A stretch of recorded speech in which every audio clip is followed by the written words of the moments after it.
Oriente Médio em Revista. Um panorama do noticiário sobre o que acontece nos países da região. Apresentação de Júlia Caldas e André Lobão. Comentários de Bruno Lima Rocha. Ao vivo, no canal do jornal O Coletivo no YouTube.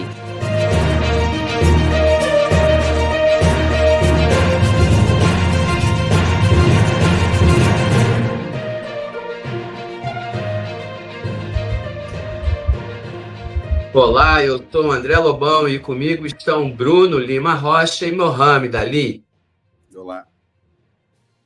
Olá, boa noite. Nesta edição vamos acompanhar os últimos acontecimentos sobre o genocídio em Gaza e a situação geopolítica do Oriente Médio, com o conflito entre Irã e Israel. Na entrevista, o convidado é o Walid Rabah, presidente da Federação Árabe Palestina do Brasil, a FEPAL. Lembrando a quem nos acompanha que agora estamos também no Instagram, @Oriente Médio em Revista. Não esqueça de se inscrever no canal e deixar a sua curtida no vídeo desta transmissão. E agora, vamos chamar o nosso editorial. Agora, no Oriente Médio em Revista, editorial.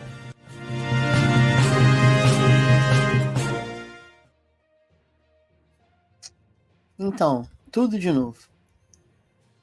A gente imagina já ter visto de tudo, mas sempre tem algo mais a ser visto. Ou uma mentira pode ser repetida novamente.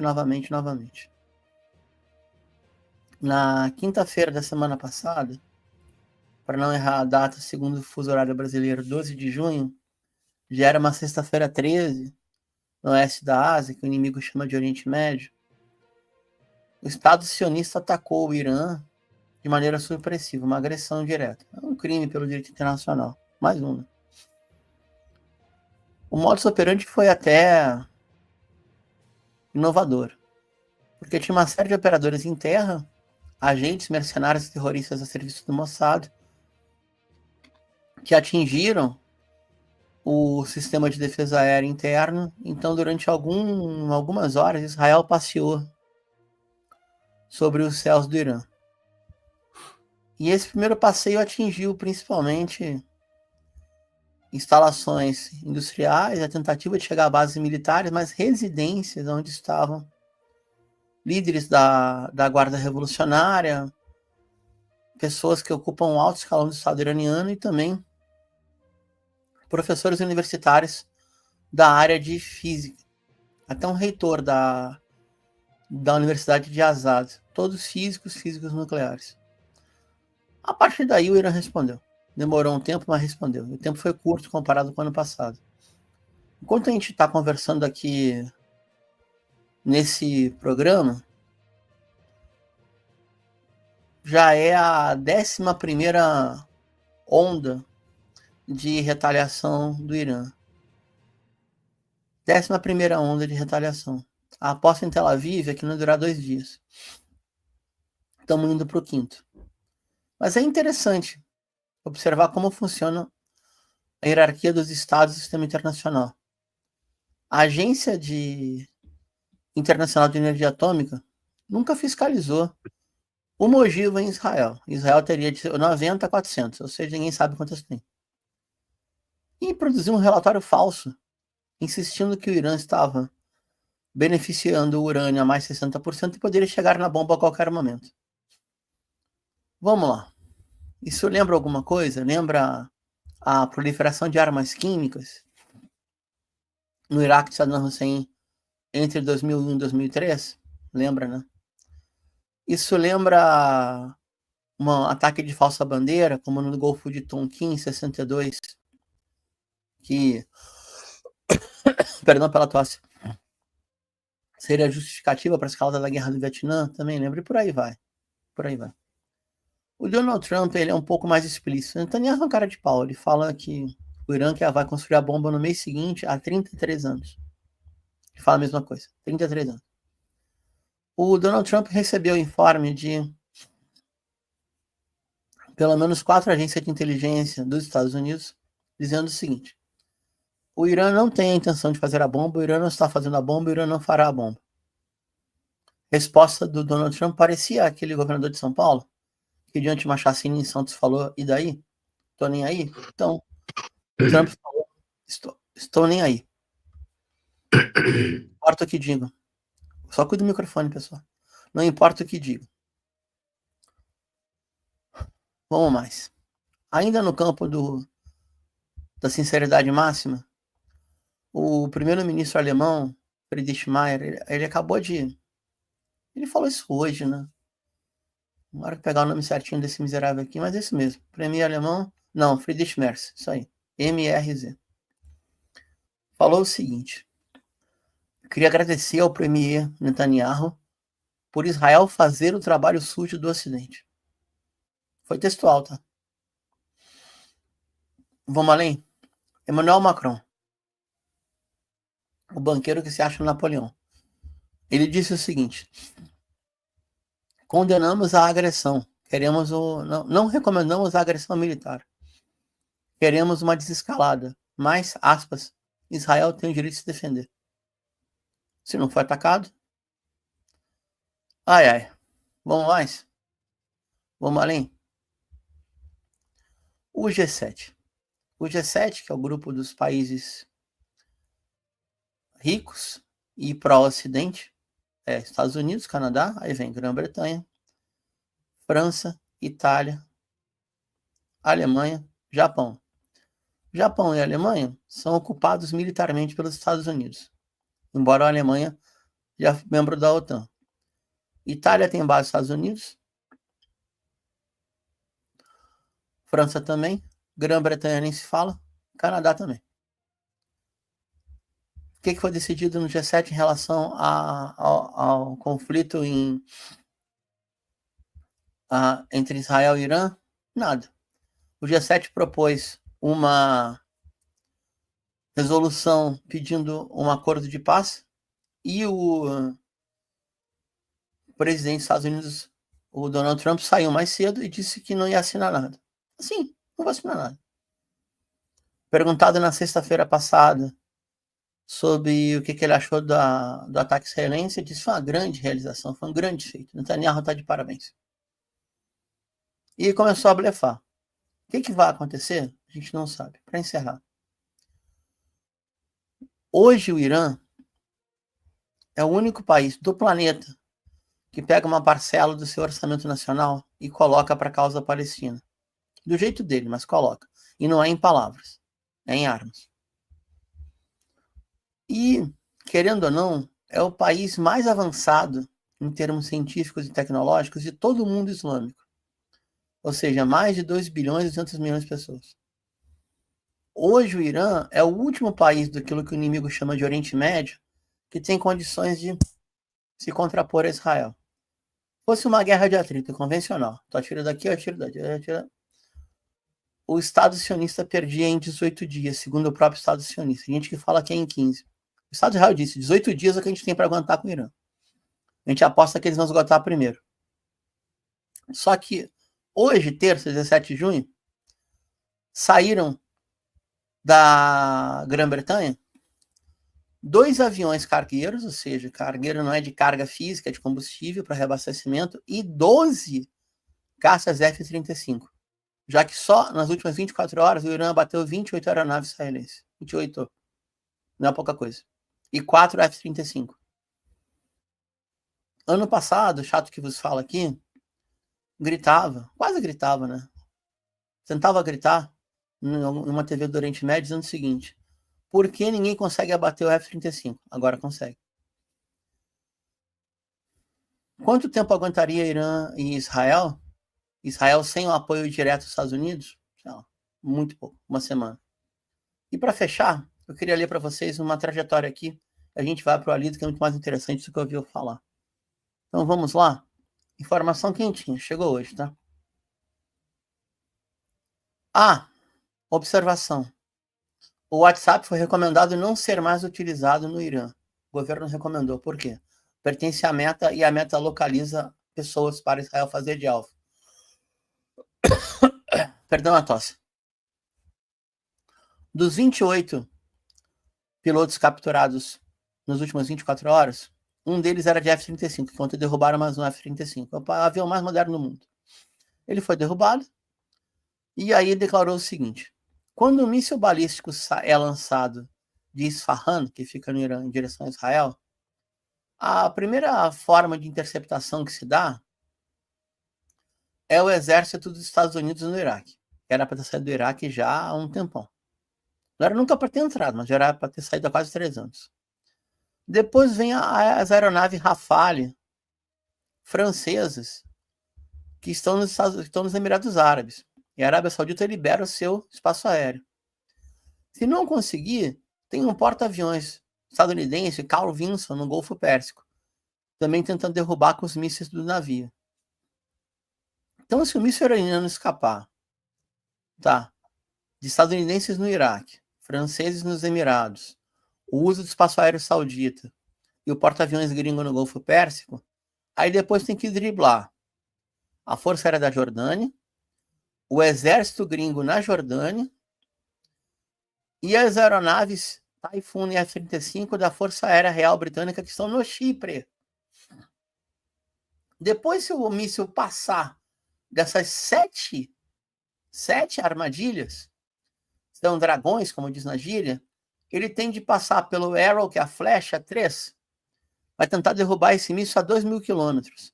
Se falhar, tem a flecha 2, que vai tentar destruir o mesmo míssil entre 1.500 e 500 quilômetros. Depois disso, tem a funda, né? O Sling, que é a funda de Davi. Que é um sistema também de mísseis contra mísseis que vai perseguir o míssil em 340 quilômetros. Depois é que chega no Domo de Ferro. Vai tentar derrubá-lo em 74 quilômetros. Então, vamos fazer a conta aqui. Tem 7, com 2, 9, com 3, 12. Tem 15 obstáculos para frear um míssil iraniano. 15 obstáculos. Dos quais apenas 3 são israelenses. Eu vou repetir. De 15 obstáculos. 3 vezes 5, tá? De 15 obstáculos antimíssil, apenas 3 são israelenses. Isto é um país inventado, isto é uma base militar colonial do Ocidente. Obrigado, vamos conversar com a Lida, que é mais interessante. Obrigado. É isso aí, pessoal. Vocês que estão acompanhando aí o nosso programa nesta edição, a gente pede que você colabore conosco aí, nos siga no Instagram, se inscreva em nosso canal que está aí na tela e ao mesmo endereço aqui também no YouTube.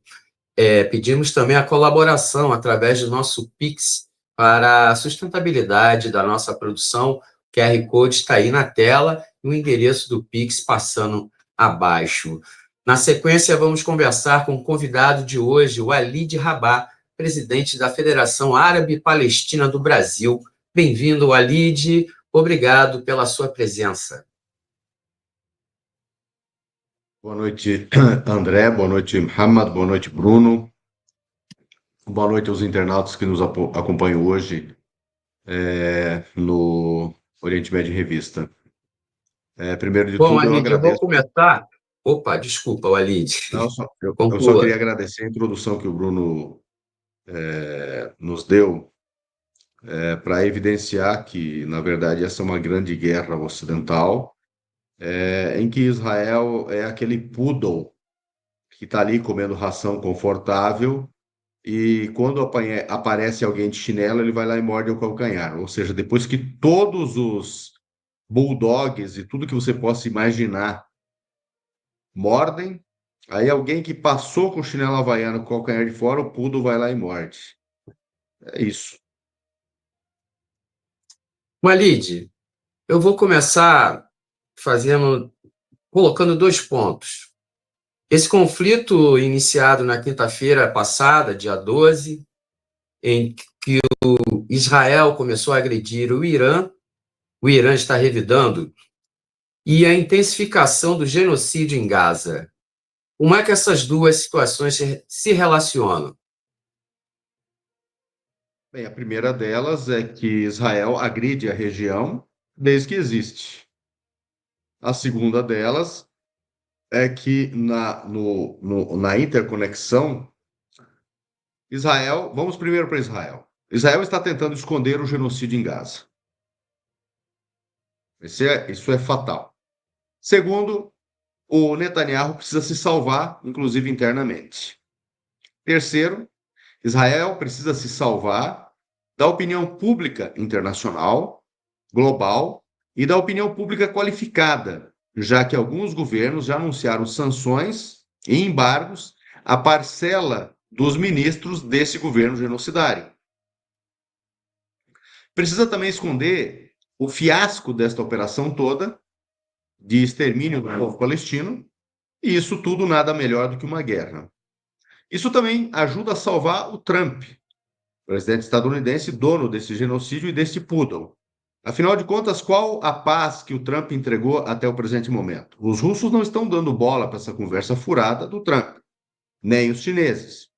Qual é a vitória que os Estados Unidos obtiveram na guerra das tarifas? Qual é a vitória econômica até o presente momento dos Estados Unidos? Pelo contrário, os Estados Unidos estão em quase uma guerra civil, promovida pelo Trump, inclusive com senadores, ou um senador, uma senadora, algemado publicamente, as polícias estaduais de alguns estados estadunidenses se recusando a cumprir as ordens farisaicas do Trump, manifestações em todos os Estados Unidos, e pela primeira vez, uma convulsão contra um presidente recém-empossado. Então, isso tudo é uma parcela. A outra parcela da análise é que essa é uma guerra contra os BRICS.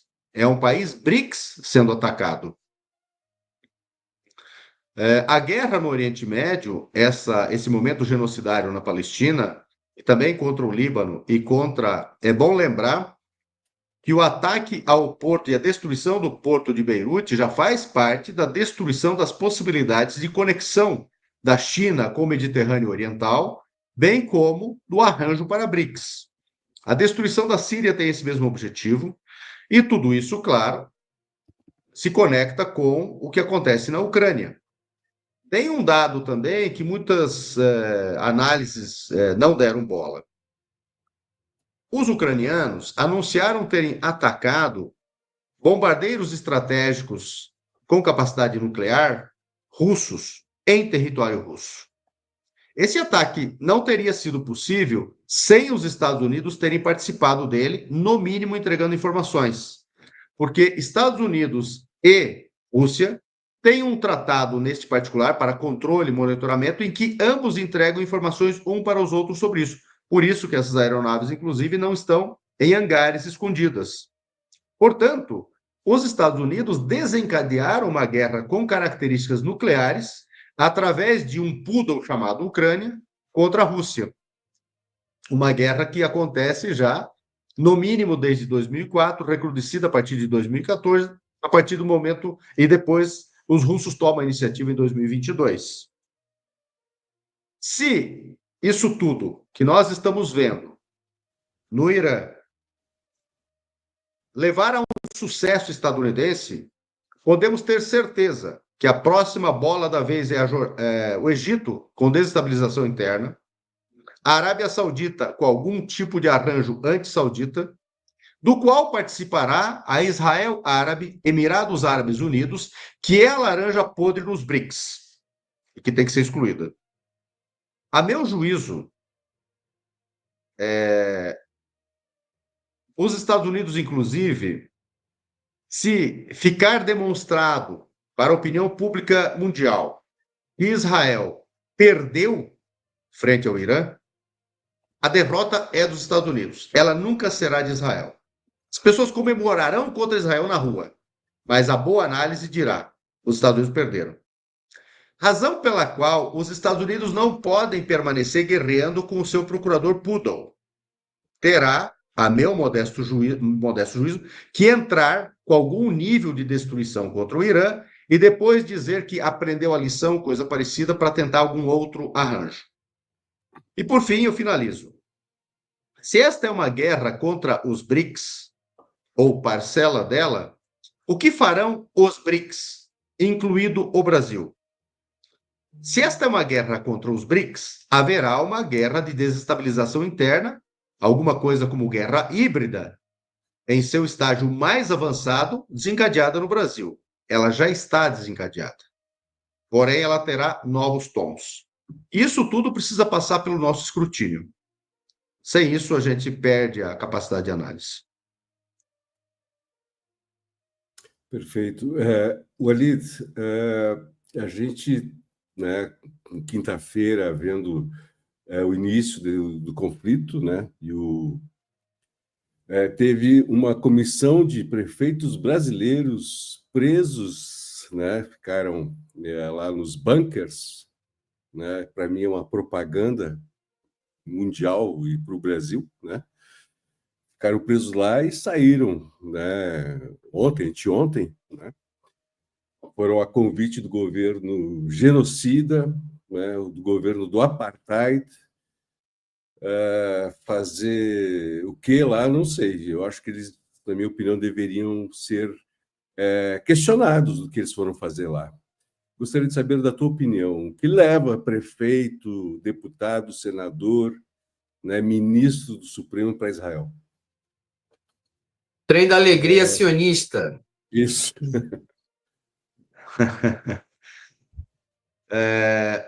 Bem, Israel pode ter pretendido promover Martin, colocando em perigo, pela retaliação iraniana, pessoas convidadas de várias partes do mundo, possivelmente não eram apenas brasileiros. Essa é uma parcela da possibilidade. Mas Israel assedia esses grupos políticos extremistas em alguns países, dentre eles o Brasil. Eu já disse isso, vou repetir. Israel, o sionismo, que durante um vasto período da sua existência se serviu dos liberais ocidentais e até mesmo de uma parcela do campo progressista para se legitimar, chegou à conclusão que não tem condições mais de sustentar a sua posição com esses setores. Esses setores estão abandonando Israel ou se tornando críticos a Israel, refratários a Israel, especialmente a sua recusa de um processo de pacificação e, de alguma maneira, mitigação, reconhecimento dos direitos nacionais, civis e humanitários do povo palestino em algum nível. Então, a janela que Israel enxergou nesse momento são os extremistas que estão chegando ao poder no Ocidente. Mesmo que eles não estejam no poder, esses racistas, etc., eles desequilibram o processo político interno, porque eles se deslocam sempre para um lugar só. E esses resolveram assumir a agenda israelense. Então, Israel precisa destas forças. Por mais que essas forças, porventura, sejam minoritárias e percam eleições, elas têm força interna e garantem a opinião pública que Israel perdeu no mundo da vernissagem, no mundo cult. Então, eles precisam desta opinião racista, hidrofóbica, absolutamente extremista em todos os particulares. É um gap histórico. Israel acredita que, com isso, ganhará um tempo, porque essa onda tenderá a desaparecer ou ficar muito fraca. Entre setores pentecostais e neopentecostais já está surgindo um ruído de carroça contra Israel. Então, eles precisam desta janela. Eles acreditam que com esta janela eles ganharão tempo e farão a solução final na Palestina. Essa é uma parcela da análise. A outra parcela, especialmente para o continente, é que o comércio de Israel com o continente é muito pequeno. A totalidade das exportações de Israel para o continente mal chegam a 2%, mais ou menos, no mundo, do que eles exportam. A esmagadora maioria nem está para os Estados Unidos. Os Estados Unidos é uma merreca. A esmagadora maioria é para a Europa Ocidental. A esmagadora maioria. Em termos do que eles exportam de quinquilharia de segurança, apenas 1% é exportado para do Canadá à Terra do Fogo. Então, estão tentando incrementar isso. Só para nós termos uma ideia, no Brasil, as exportações brasileiras, tanto no ano passado, 2024, quanto nos primeiros 5 meses deste ano, fechamento de maio, é de apenas 0,2% para Israel. Apenas 0,2% da nossa exportação para o mundo inteiro tem destino como Israel. Portanto, é insignificante. Mesmo assim, eles nos deram, nos primeiros 5 meses deste ano, André, Bruno e Muhammad, 308 milhões e 900 mil dólares de déficit. Portanto, perto de 1 bilhão e 800 milhões de dólares de prejuízo, de desemprego, etc. No ano passado, 2024, também 0,2% apenas das nossas exportações, e eles nos deram um prejuízo, um déficit, de 425 milhões e 700 mil dólares. Portanto, bem mais de 2 bilhões de dólares. E havia uma coisa mais importante ainda do que isso. Nós acreditamos que Israel é uma grande coisa para nós, né? Que nós importamos deles coisas que não tem como importar de nenhum lugar do mundo. Tecnologia, etc. Sem considerar que eles só produzem, grande parte da quinquilharia deles é sob licença. Pois bem, no ano passado, e neste ano também, até o presente momento, no ano passado, 38%, quase 40%, sabe o que foi? Fertilizantes, adubos e fertilizantes. Nós podemos importar isso de Marte, nós podemos importar isso do Irã, podemos importar isso da Jordânia, podemos importar isso da Rússia. E o restante, aviônica e etc., é uma merreca de 3%, 4%. Aviônica que o Brasil já produz, porque os nossos acordos com eles são antigos, nós não precisamos mais deles.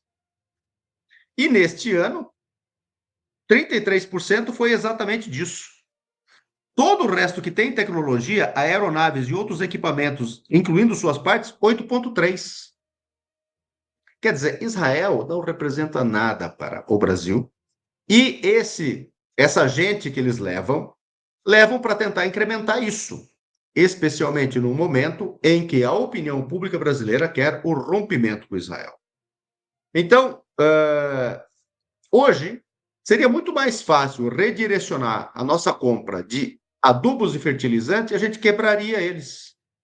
E basta não exportar para eles petróleo.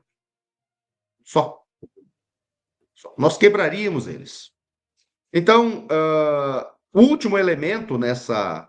Aliás, eu gostaria de dizer, portanto, que nós precisamos analisar melhor a nossa cesta de exportação e importação de Israel. Que muitos dos setores que se opõem às relações do Brasil com Israel têm uma dimensão equivocada. Um punhado de rifle, umas Winchester que Israel produz aí com um pouquinho mais de tecnologia, uma espécie de velho oeste modernizado, é insignificante o que o Brasil compra de Israel. E porque algumas PMs translocadas e incompetentes compram.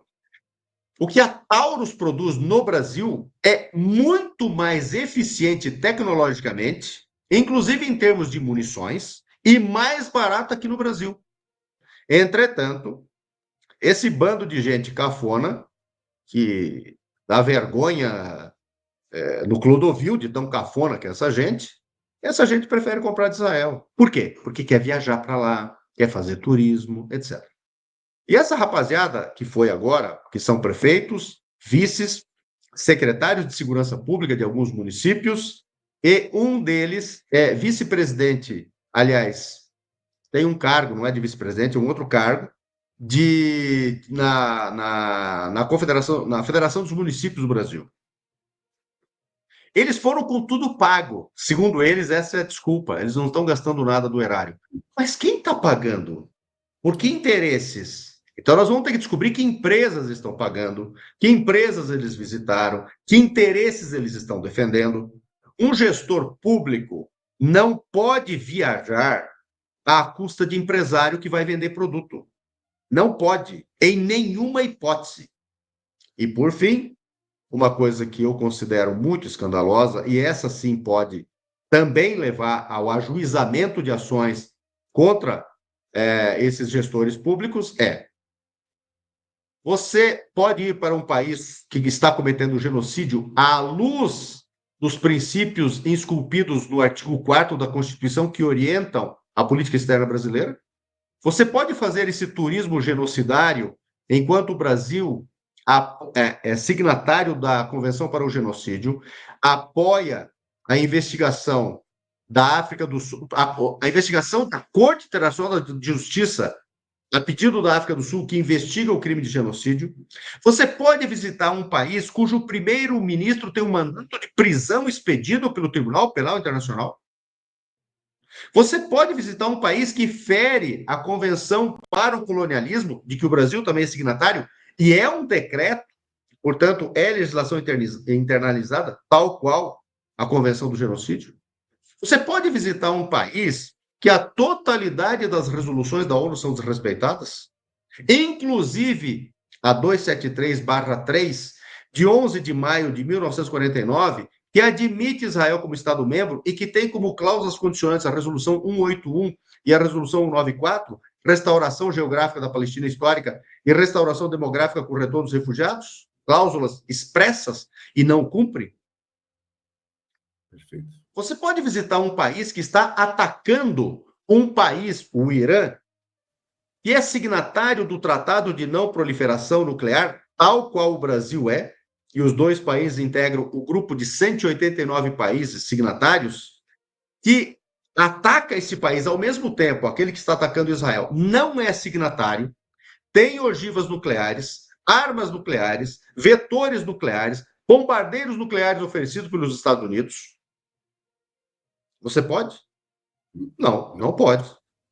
Então, é evidente que o lugar desta gente, em primeiro lugar, é numa jaula, e não vamos colocá-los em zoológicos, né? Porque os animais que estão no zoológico não merecem isso, até porque eles vão querer administrar a partir de alguma jaula do zoológico, se associando a alguma zebra com mais inteligência do que eles, e não pode. Seria ruim para o município. E, finalmente, devem sofrer processos de cassação por improbidade, etc. Não há dúvida disso. Perfeito, perfeito. Bom, gente, o nosso Oriente Médio em Revista, né? Você pode se inscrever, ativar o sininho, compartilhar e ajudar a nos fortalecer, né? Transmitimos numa grande rede, mas não esqueçam do nosso Oriente Médio em Revista no WhatsApp e no YouTube. Bruno? Oi, André, André, vai. Era uma perguntinha complementar a essa do Mohamed. Walid, ano passado, o governador de São Paulo, Tarcísio, e outro governador, se eu não me engano, Ronaldo Caiado, estiveram em Israel. É nítida que há um lobby do Estado de Israel, de empresas israelenses, trabalhando fortemente aqui no Brasil para negócios governamentais. Existe algum dado que faça uma relação entre esses gestores de extrema-direita que foram eleitos de partidos de extrema-direita, como o PL, União Brasil, que tenham incrementado e aumentado o volume desses negócios governamentais? Ainda não. Até porque a balança comercial com o Brasil, ela até diminuiu nos últimos 2 anos. Então, no ano passado, ela foi menor que no ano anterior, ou ficou quase igual. Então, ainda não. Mas eles estão tentando incrementar as relações naquilo que Israel quer e precisa, que é a área que eles chamam de tecnológica, que basicamente são equipamentos bélicos, armamentos, munições, sistemas, e fundamentalmente para os órgãos de segurança. 1. 2, estão tentando, e esse é o maior perigo, na minha opinião, não é comprar 3, 4 fuzis que nenhuma outra PM comprou aí, só para fazer de conta que comprou alguma bobagem. O mais importante é a contaminação ideológica. Então, este ir e vir de comandantes, etc., para serem treinados em Israel e virem para cá com mentalidade genocidária e mentalidade de criminalização da arabidade no Brasil, da criminalidade daqueles que são patriotas no Brasil, da criminalização daqueles que defendem a soberania do Brasil. Esta contaminação ideológica de todas as polícias estaduais, da Polícia Federal, dos seus serviços de inteligência, da ABIN, e inclusive de parcelas já das Forças Armadas, isso, para mim, é mais perigoso do que comprar quinquilharias dessa gentalha. Perfeito. Então, isso tudo precisa ser muito bem observado. É evidente que Israel, que tem neste continente apenas 1% das suas exportações, em todo o continente, apenas 1% das suas exportações de quinquilharia da sua indústria bélica, que no ano passado exportou para o mundo 14 bilhões de dólares, é evidente que eles querem incrementar isso. Precisam incrementar isso. Então, isso faz parte do jogo. E o lobby aqui é flagrante das organizações sionistas que também precisam estar sob escrutínio. Não é possível que essas organizações se comportem no Brasil com CNPJ brasileiro, dirigidas por nacionais brasileiros, obedecendo ordens e cumprindo tarefas de um Estado estrangeiro, de um Estado que não é o brasileiro, que tem interesses nacionais que colidem com os interesses nacionais legítimos brasileiros. Isso precisa estar sob escrutínio. E não me parece que esteja. Oi. Gente, como eu fiz o editorial, vocês fiquem à vontade, caso queiram me cortar. Vou fazer só uma pergunta e depois eu com vocês, tá? Walid, eu sei que você tem uma posição institucional com muita projeção, mas, se possível, eu queria pedir para o nosso amigo analista Walid Rabah nos ajudar a pensar numa... É puro pensamento hipotético. O que poderia impedir os Estados Unidos de entrarem num confronto direto com o Irã? Não com tropas no solo, que não vão fazer isso, acho muito difícil. Mas de não tentar criar uma supremacia aérea adicional, já que Israel não está dando conta. O que poderia impedir? Eu vou só levantar uma hipótese. Uma intervenção maior da Rússia, nem que fosse blefando como Trump blefa, uma posição da China via Paquistão, algum tipo de... Você falou, se a guerra também é contra os BRICS, o que os BRICS podem fazer? Já que os BRICS não podem fazer nada, o que os líderes dos BRICS podem fazer? Na sua opinião, é puro especulativo, eu sei que a gente está pisando em ovos, é muito delicada a situação, mas eu queria te ouvir se pudesse. Além disso que você já colocou, os países da região, que são a bola da vez, podem, de alguma maneira, atuar para que os Estados Unidos tenham uma atitude menos gravosa, ou que permita que os Estados Unidos deem um raid para dizer, olha, nós somos os leões, rugimos aqui, e o Trump vai dizer sempre, ó, nós rugimos e todo mundo sentou na mesa. Essa é uma hipótese. Agora, o grande drama é que os Estados Unidos não têm, na minha opinião, como não rugir. Eles precisam rugir. O poodle está pelado. Alguém errou a tosa do poodle e ele está peladão na rua. Poodle Israel. Há algumas locuções, inclusive o Dmitry Peskov, que é o porta-voz do governo russo, dizendo que os russos estão prontos para mediar e que é Israel que não quer mediar uma solução que dispense o conflito bélico, etc. Né? Porque é um problema muito grave. O Irã, até o presente momento, é o grande vitorioso publicamente. E esse é um problema grave. Veja, enquanto os países da região sempre apanharam da coligação Estados Unidos-Israel, sem nunca ter atirado um prato de macarronada em direção a Israel, vamos pegar esses medíocres degoladores que chegaram ao poder na Síria. Eles atiraram alguma almôndega em direção a Israel? Pelo contrário, tiveram sua força bélica integralmente dizimada para tornar os seus céus mais seguros da história humana para Israel. Você me permite só um detalhe? O dado não é meu, é da nossa amiga Claude Rajá. Os degoladores torraram 52 bilhões de dólares em equipamento russo. Inclusive mísseis que podem derrubar os caças israelenses. Fecha parênteses. Então, veja, qual é o papel que a Turquia pode desempenhar nesses acontecimentos?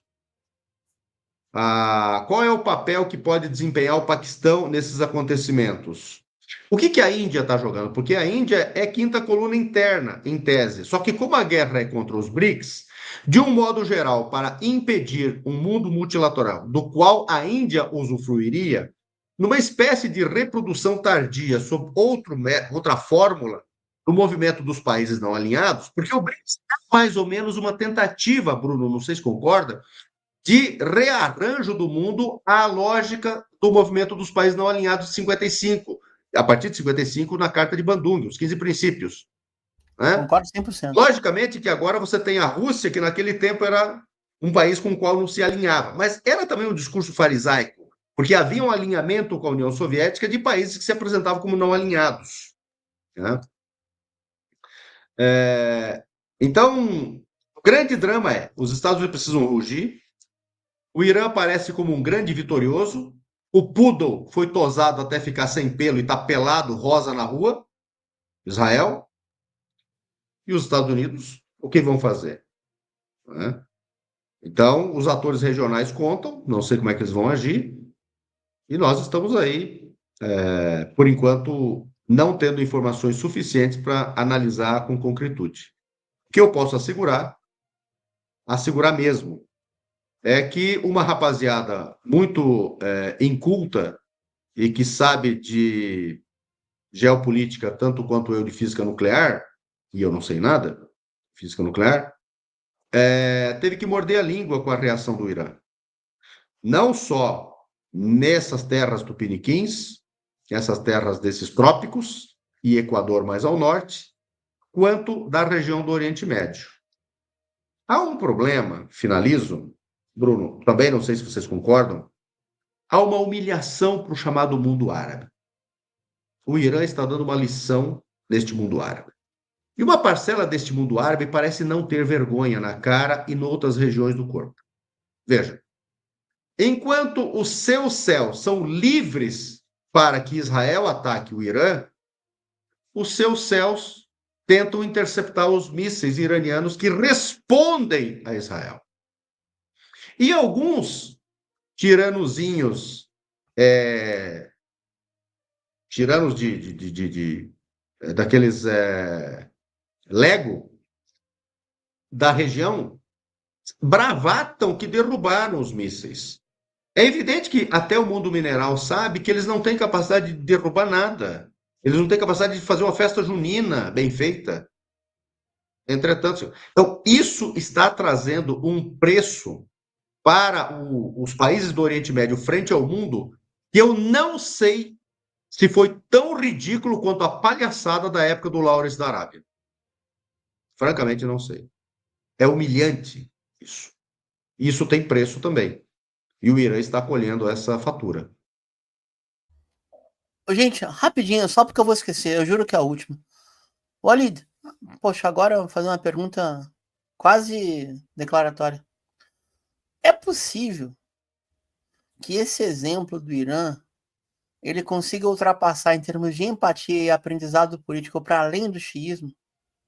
Ou seja, vemos esse modelo, concordamos em parte, ou concordamos no todo, no princípio da economia de guerra, não dá para imitar instituições, não temos densidade demográfica xiita em nosso país, em nosso território, em nossa base organizada, mas, como um princípio de soberania nacional e desenvolvimento interno, o Irã está correto. Você acha, você conhece muito bem a região, que isso aí se reproduz como pensamento crítico? A Arábia Saudita tem 40 milhões de habitantes. Ultrapassa a questão sectária? É possível? Se o Irã souber trabalhar melhor do que tem trabalhado isso, sim. Quer dizer, o Irã já tem trabalhado bem isso. Mas, veja, é possível analisar criticamente que a tentativa de exportar a revolução foi um equívoco, ao invés de exportar apenas o nacionalismo e o anti-imperialismo, mas não exportar o modelo de teocracia? A ideia de que a revolução é muçulmana foi um acerto 100%? É possível apresentar o Irã como um grande player, uma mistura de Indonésia, de Bandung uma espécie de Marechal Tito, a Indonésia do tempo do Marechal Tito, uma espécie de Argélia dos bons tempos, e que segue em certa medida, uma espécie de Egito do Gamal Nasser, e isso tudo conquistar consciências e mover multidões, o Irã tem que pensar num rearranjo da sua forma de colocar as coisas. E com isso ele conseguiria dizer coisas que, na verdade, pessoas ilustradas já dizem. O Irã hoje tem um PIB, pela paridade do poder de compra, um critério do FMI, inclusive, de 1 trilhão 700 bilhões de dólares. Com toda Meio a Brasil. esmola... Hã? Meio Brasil. Sim. Com todo o apoio que Israel tem, ele tem mais ou menos, quando muito, um quarto disso. Um quarto disso. Com todo o apoio do Ocidente, toda a quinquilharia que vende, etc, etc. Detalhe, isso com sanções ilegais impostas pelos Estados Unidos e adotadas pelo Conselho de Segurança, que impediram que países como o Brasil comercializassem com o Irã. Agora, em vários momentos, e agora novamente, os embargos ilegais dos Estados Unidos e de alguns de seus aliados ao Irã. A guerra Irã-Iraque, as sabotagens. Lembremos que não é a primeira vez que dirigentes iranianos são assassinados. No início dos 80, salvo o melhor juízo em 81, quase todo o gabinete foi assassinado num atentado. Em outros momentos isso aconteceu. E aí eles têm uma indústria petrolífera sólida, gasífera sólida, nuclear sólida, médica sólida, uma indústria aeroespacial que lança satélites, que tem foguetes, que tem aviões, que tem drones, que tem fragatas de guerra, lanchas, fragatas, etc., que tem uma economia que se relaciona com o mundo apesar dos embargos. Só para nós termos uma ideia, com o Brasil, quando você pega a balança comercial oficial, nós temos 3 bilhões de dólares de trocas com o Irã no ano passado. Eu vou pegar aqui o número exato para passá-lo aqui.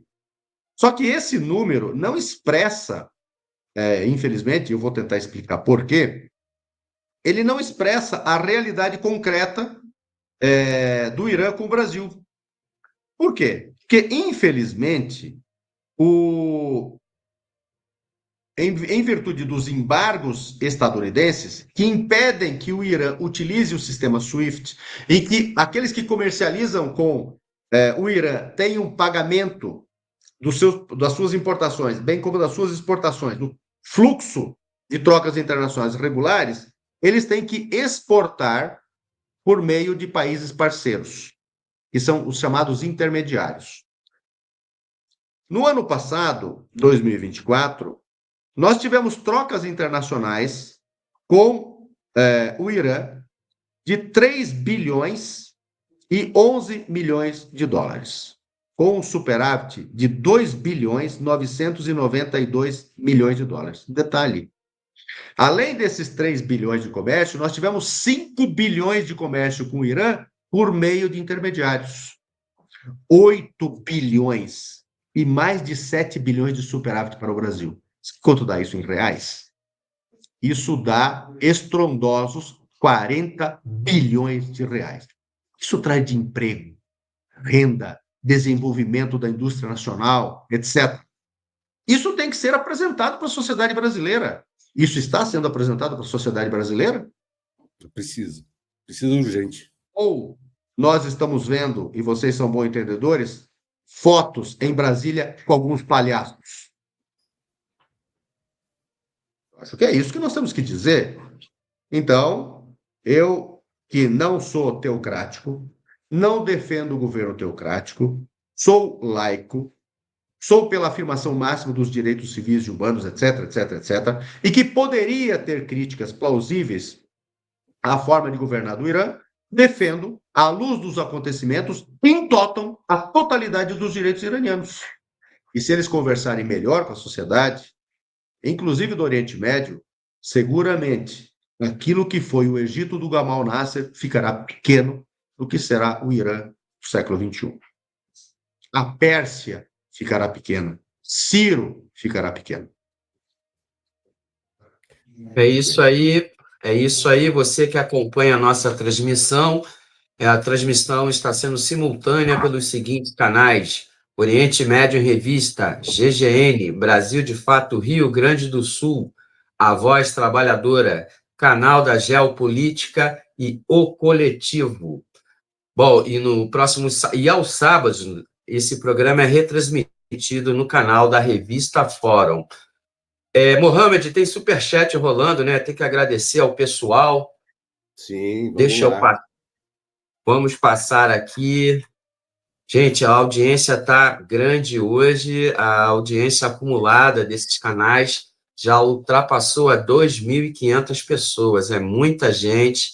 São comentários que creio que já chegam a milhares de comentários. Enfim, é muito importante toda essa mobilização que está sendo feita. O noticiário está quente, é iminente declaração de guerra, né? Entre o Irã e os Estados Unidos socorrendo Israel, né? Como disse o Alid, o poodle do Oriente Médio. O poodle está pelado. Bom, gente, tem muito comentário aqui, não tem nem mais como localizar. Tem agenda aí, Mohamed? Tenho, na verdade, eu tenho agradecimentos, mas eu gostaria de dizer, né, para Odete Pereira, obrigado pelo super sticker, Antônio Bastos, obrigado, Odete Pereira, novamente, muito obrigado, Regina Alves, CCCP, né, a União Soviética, curte, comente, compartilhe, pingue. Professora Antifa, né, com R$1, muito obrigado, professora. Regina Meira, Palestina Livre, obrigado, Regina. Regina Lissima, membro por 16 meses. Israel arma quem está sendo usado pelos Estados Unidos, tal qual a Ucrânia? Desculpa, Israel é armada como está sendo... Israel é armada como está sendo usado por Estados Unidos, tal como a Ucrânia? É a pergunta que ela fez no superchat. O Elito quer responder essa? É exatamente a mesma coisa, com a diferença de que Israel é muito mais duradouro, né? O Israel é o grande projeto ocidental, forjado exclusivamente para isso, com uma população alienígena, transportada para um projeto nacional único na história humana.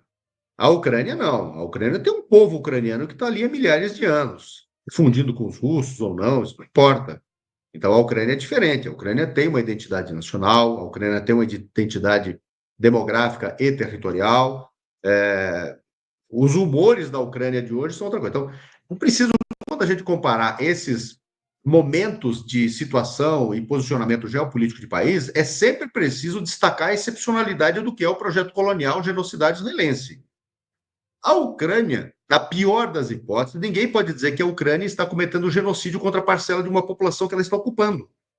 Embora, claro, tenha tentado subordinar os russofalantes a um processo de desrussificação, que é um crime também, claro, inclusive de lesa humanidade.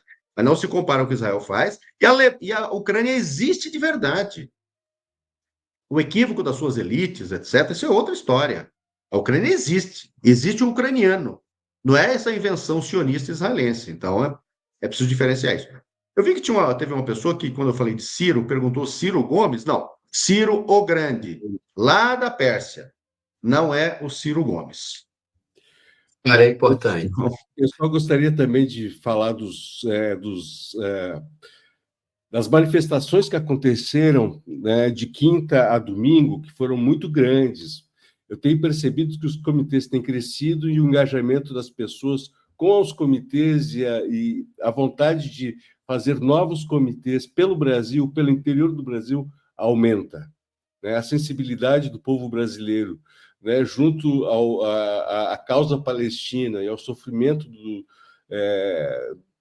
das crianças, das mulheres, dos idosos e o Gaza passando fome, né, tem sensibilizado muito, né, o nosso povo brasileiro. Então, eu quero agradecer a Ilhéus, tanto no dia 13 como no dia 14, né, Natal, Caxias do Sul, Ribeirão Preto, Recife, Curitiba, São Paulo, foi grande lá na Praça Roosevelt, Rio de Janeiro, em 2 horários, Belo Horizonte, Belém, Boa Vista, Goiânia, Rio Grande, Porto Alegre e Fortaleza.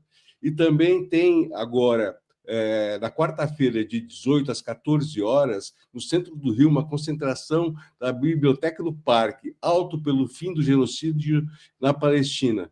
Também no chat, nós recebemos a informação de um festival em Pelotas, né? Um belo festival que vai acontecer em Pelotas, aqui no Rio Grande do Sul. Espero que todos se façam presentes nessa, né? Movimento palestino, né, da causa palestina libertária e humana cresce no Brasil, né? Também quero agradecer a todos aqui do chat, né, que mostraram seu apoio, botando Palestina livre. Gostaria que todos repetissem isso, Palestina livre. E também gostaria de fazer uma pergunta, Walid. Eu tenho aqui uma imagem, né, bem interessante do Itamar Ben-Gvir, né, dizendo para Ber-Lev, né, o seguinte: por que vocês provocaram o Irã? E o Ber-Lev responde: não percebemos o poder da capacidade dos mísseis do Irã. Eles estão brigando. Ah, é? Estão discutindo agora, né? E aí eles atacam a TV de forma ao vivo no Irã e matam jornalistas e rompem, né? Não querem que transmita o que está acontecendo. Israel... Esse é um padrão, viu? Esse é um padrão, Mohamed.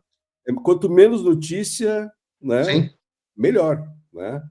Então, fazendo um filtro em tudo isso e a briga deles, eu chego à seguinte conclusão: a força do Irã realmente surpreendeu Israel e está surpreendendo o Ocidente, e está surpreendendo os Estados Unidos.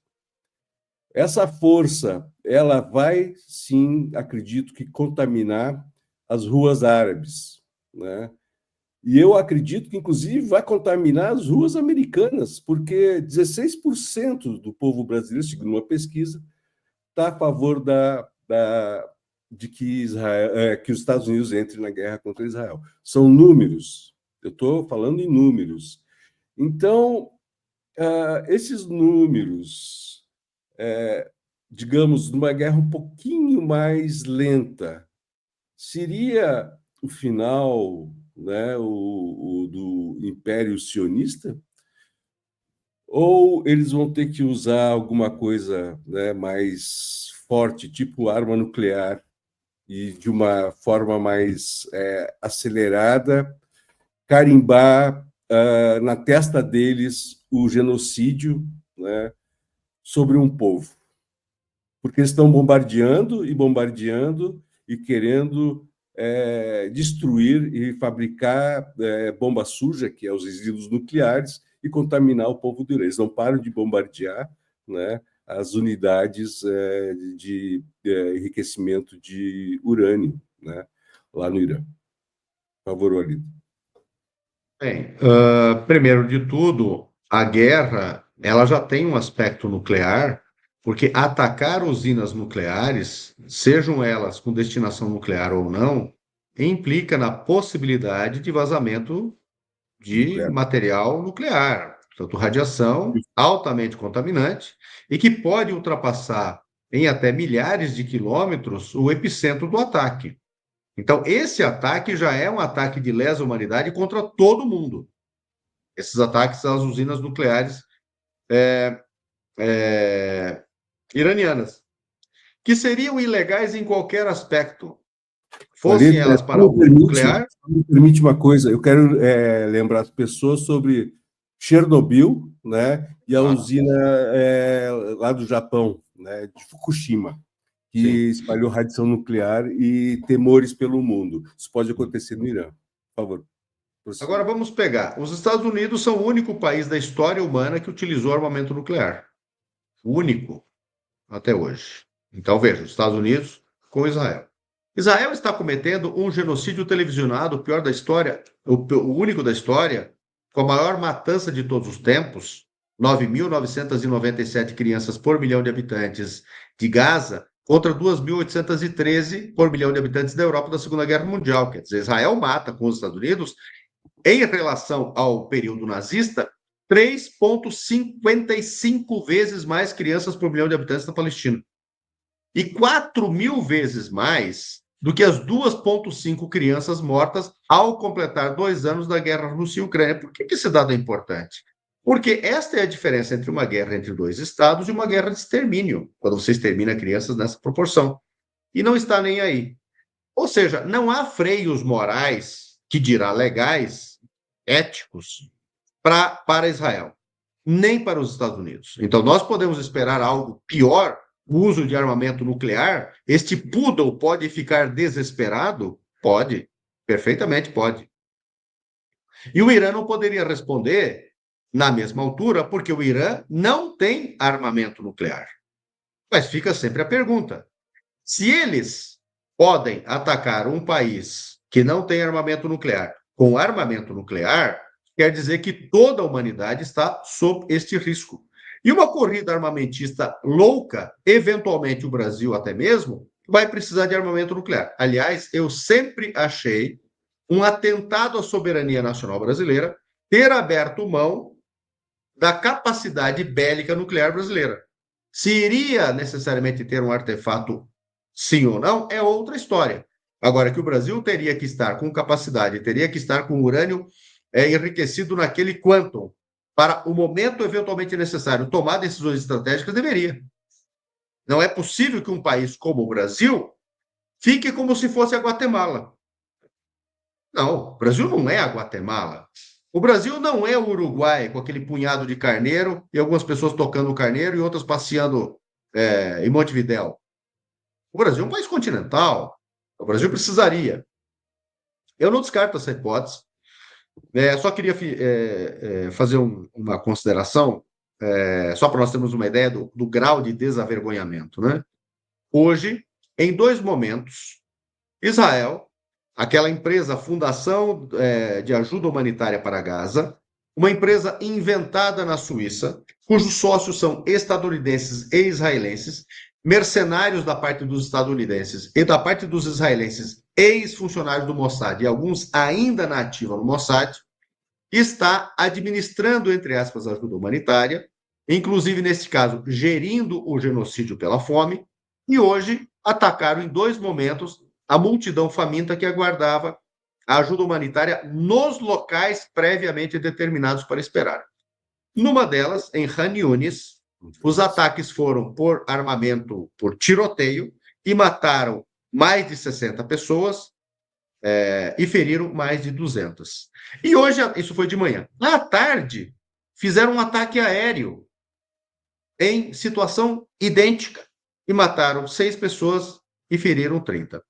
Desde que este método começou a ser aplicado, quando se proíbe que a ONU esteja no território, se proíbe que as demais organizações de ajuda humanitária estejam ali no território, eles já mataram mais de 300 neste sistema e já feriram mais de 2.000. Por que eu falei em método antes? Porque este foi o método inaugurado em 29 de fevereiro do ano passado, no massacre da farinha, quando pelo menos 112 pessoas foram exterminadas quando estavam pegando sacos de farinha. E o que isso quer dizer? Isso quer dizer que os israelenses estão determinando que os palestinos fiquem com na cabeça a seguinte informação: até a ajuda humanitária, nós temos que ir lá arriscando a nossa vida para morrer. São armadilhas.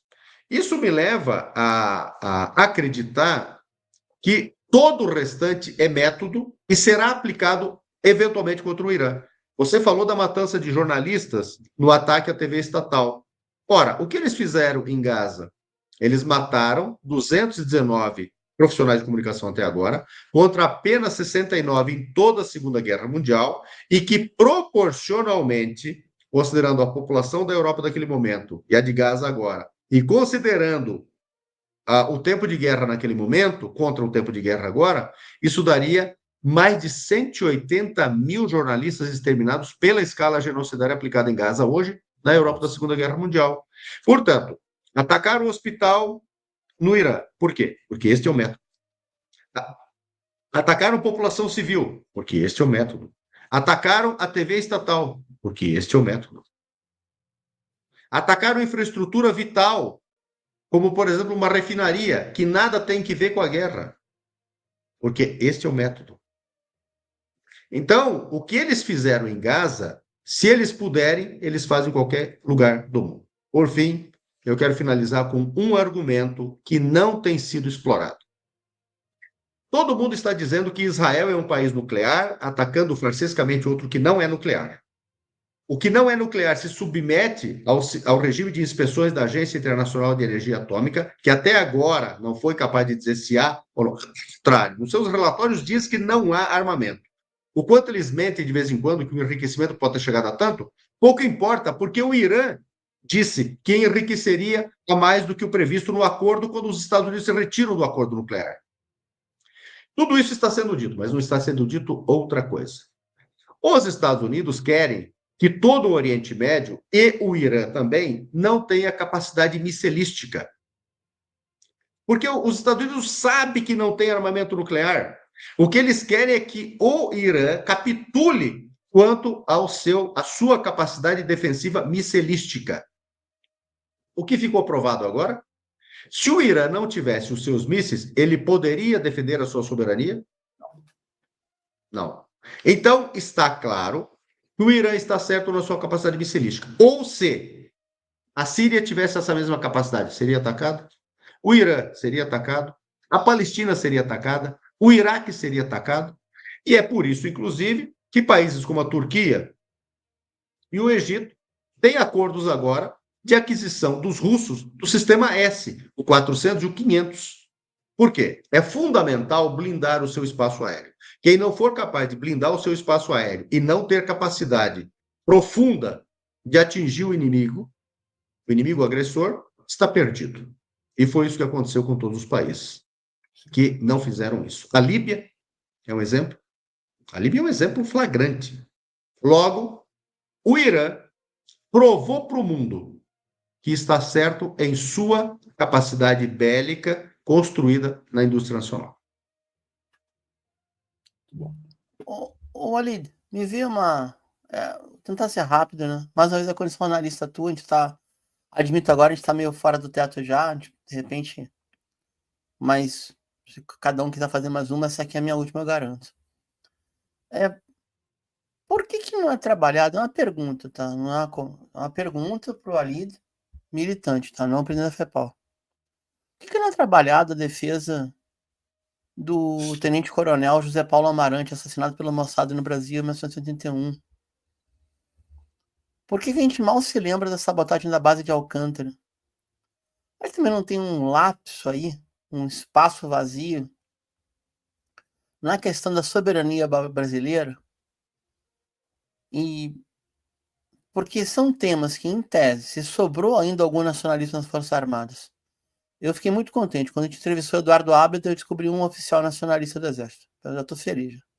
Só tinha visto em livro, eu vi um na minha frente.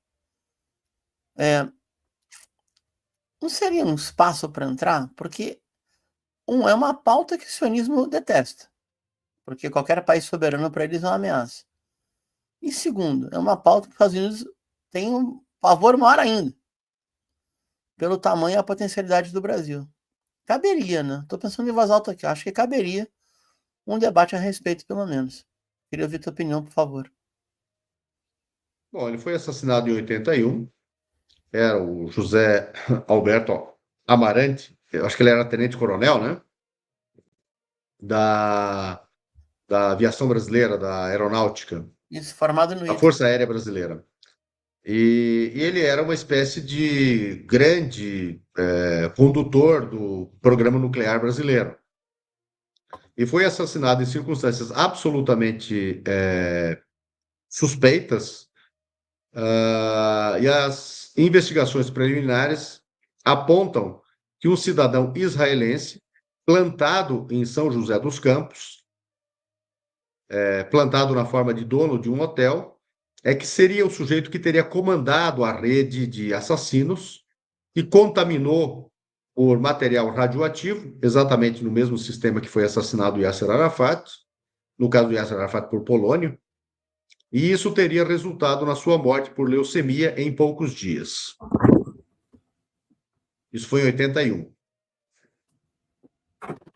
Nessa esteira, também, exatamente em 81, foi bombardeado o reator nuclear para uso civil que estava sendo construído com ajuda francesa no Iraque, o de Osirak.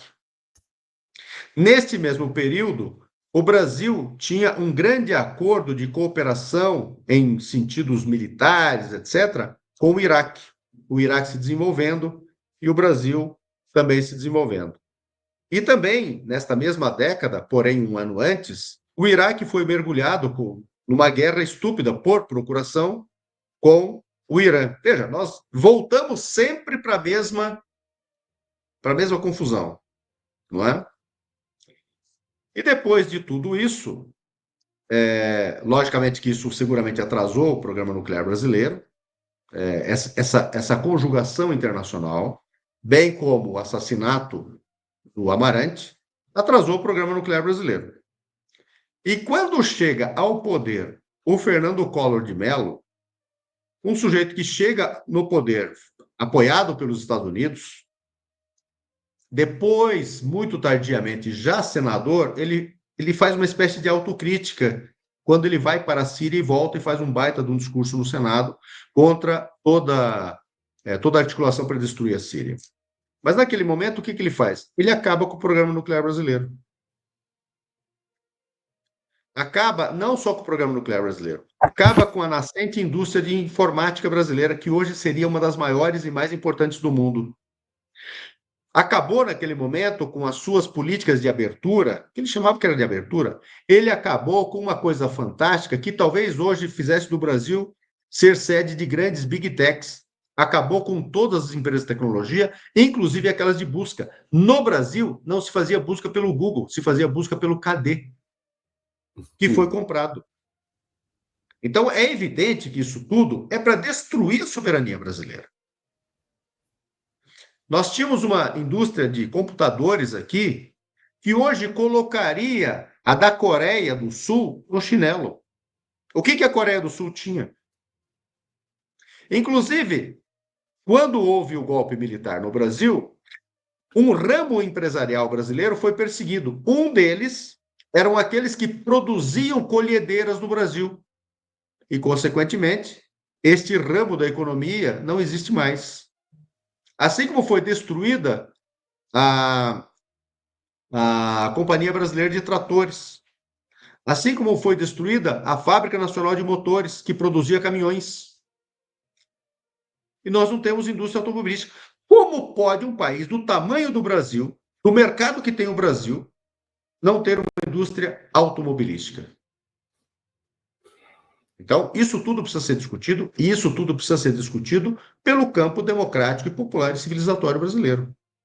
Se ficar perdendo tempo com bobajada, nós estaremos perdidos. E é preciso, portanto, e aqui eu finalizo o ponto, não é possível que nós continuemos com vergonha de, ao defender a soberania brasileira, defender que o Brasil tem uma força armada grande e poderosa, e uma indústria nuclear grande e poderosa.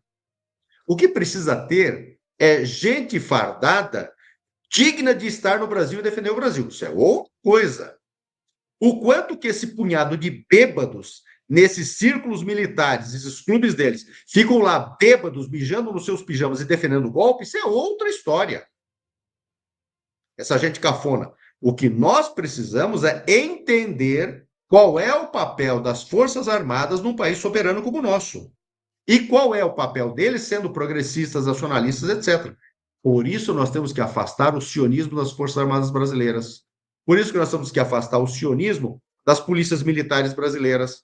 Por isso nós temos que afastar o sionismo, inclusive este dos CNPJs de Cristo, de todo o aparato de segurança brasileiro, inclusive da segurança privada, que no Brasil, em quantidade, é maior que muitos exércitos do mundo. E que se imbrica numa associação absolutamente incestuosa com os serviços de segurança pública. Quando você vai numa boate noturna, quem que está lá? 2, 3 segurança privado, desses que parece um mastodonte triangular, com 10 mil tatuagens até na pupila, com 2 PMs também fazendo a mesma coisa ali, associados. E naquela boate, todas as drogas possíveis do planeta rodando ali, e eles dando uma de segurança para os ricos lá nessas drogas aí. Essa gente é que é a segurança brasileira. Essa gente que é cooptada pelo sionismo. Só uma A gente precisa- observação, Lolito. E entram, né, ali no Catete, no Rio de Janeiro, invadem uma festa junina e entram atirando, matando o trabalhador. Né? Eles estão importando a metodologia do apartheid, do genocídio.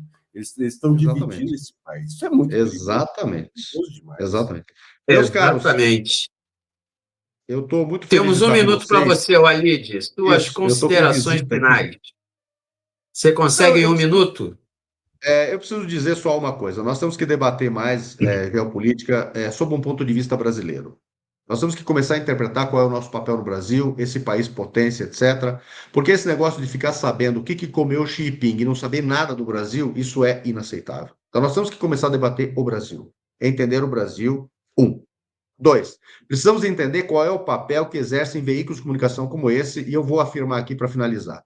As mídias sociais têm um grande papel, mas sem o debate profundo, que só é possível fazer em veículos como esse, e foi com veículos como esse que foi virado o jogo no Brasil a partir do 7 de outubro de 2023. Portanto, é fundamental a gente persistir nesse papel, é fundamental que as pessoas apoiem esses veículos financeiramente, com audiência e divulgando. E eu faço questão de todo o meu tempo arranjá-lo para estarmos sempre juntos. Portanto, muito obrigado pela oportunidade. Brasil soberano, Palestina livre e Irã vitorioso. Muito É bom, isso aí. muito bom, muito bom. Walid Rabah, presidente da Federação Árabe Palestina do Brasil, muito obrigado aqui pela sua participação nesta edição do Oriente Médio em Revista. Tenha o nosso abraço. Chegou um superchat, né? Está chegando aqui, eu queria colocar aqui em tela os superchats que estão chegando. Agradecendo a Beth Pereira. Comentário demais. Contribuiu com R$5 aqui, um super sticker. Antônio Bastos também com R$5. Mais um aqui da Odete, R$10. Regina Alves, R$2. Professor Antifa, R$1, aquela força, tá bom. Regina Meira, R$10. Andréa Bolívar, R$5. É isso aí, pessoal. O programa hoje chega ao fim. Andréa Bolívar, é verdade a promessa do Irã para essa noite, ou a especulação? Boa noite, pessoal. Domingo foi lindo demais. Hoje também será lindo demais. Pode ter certeza disso. Tá certo. Na próxima semana teremos o Mohammad Jihad, né?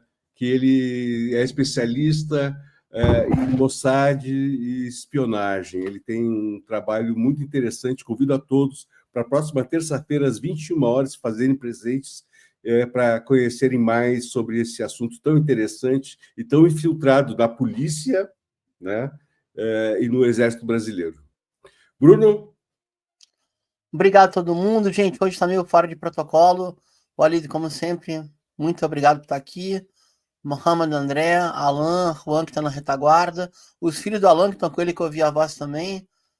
Pessoal, longa jornada. Amanhã tem mais. Obrigado. Esse foi Oriente Médio Revista, 17 de junho de 2025, no 5º dia da Operação Promessa Verdadeira 3. E, se eu não me equivoco, 620 dias de genocídio continuado na Palestina. Meu pai. Isso, 619. Daqui a algumas horas, 620. Errei por um dia. É o fuso. Eu tô com mais 7 de lá acompanhando notícia. É o fuso. Ai. Tá bom, vamos embora. Gente, rapidinho. Vamos lá. Epílogo. Enquanto o Irã joga mísseis Fateh em cima de Tel Aviv, os genocidas estão matando os palestinos na linha de tiro da fila da farinha. Obrigado, boa noite. Boa noite. Tem um último recado aqui.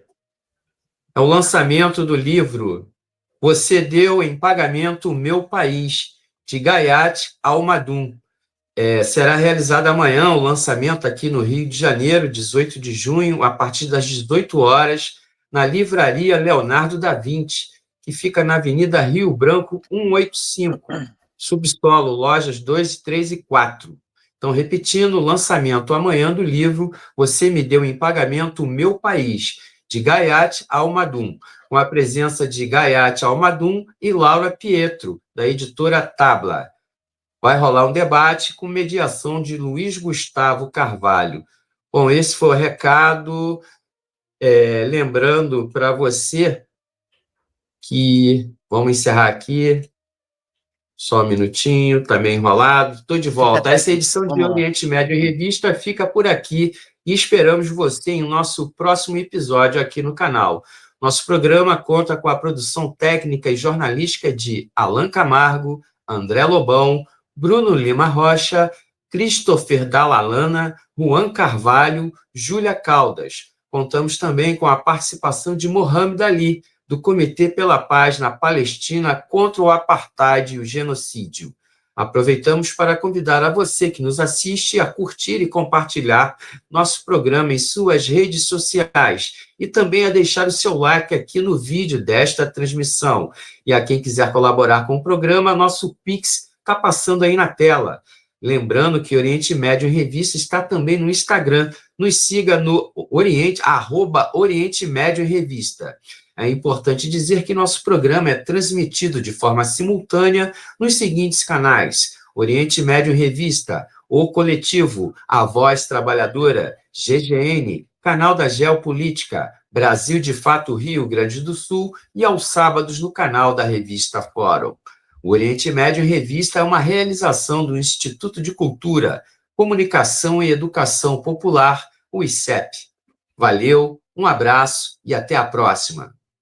Abraço, boa noite.